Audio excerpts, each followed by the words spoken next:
Дараагийн мэдээ Дорнод аймгийн музей 2 баавгаатай боллоо. Сүүлийн жилүүдэд альж бомтоор Монгол улсад нэг ховорцсон ан амьтныг бүтнээр нь олон хэсэгчлэн хулгайгаар гарах оролдлого буурахгүй байгаагийн нэгэн жишээ.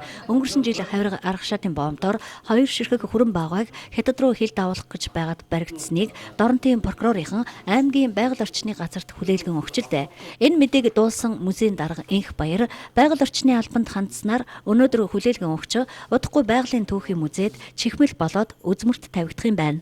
Тэгээ ер нь бол өмнө одоо энэ хураагцсан зүйлсийг бол дуудгуурлаар бол тийм байлээ.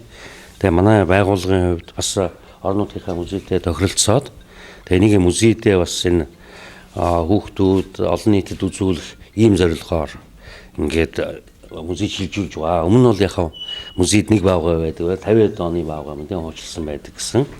Тэгээ энийгээ бас музей үзмэртээ одоо баялаг болгож тэгээ ингээд өгж байна. Хүрэн баавгай нь Монгол улсын улаан намд орсон нэн ховор амьтан Дорнод аймгийн хувьд Нөмөргийн дархан цаацд газарт цөөн тоогоор амьдардаг. Хүрэн баавгайн экологи эдийн засгийн үнэлгээг 2011 онд засгийн газраас тогтоосон байдаг. Энэ үнэлгээгээр 6 сая 500-аас 7 сая төгрөгийн үнэлгээтэй.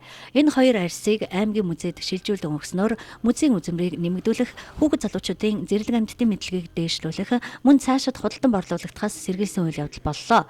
Аймгийн музей цаашид хариуцан авч явахаар тохиролцсон акт үйлдэн хүлээн авлаа.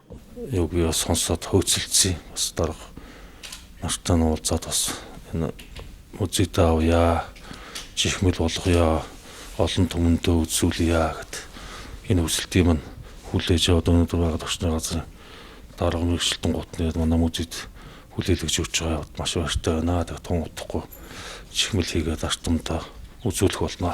Балар эртний үеэс баавгай мах усыг авах гэж агнсаар ирсэн. Өнөө хүртэл баавгай хүн төрөлхтний урлаг домог болон бусад соёлд томоохон үүргийг гүйцэтгэсээр иржээ.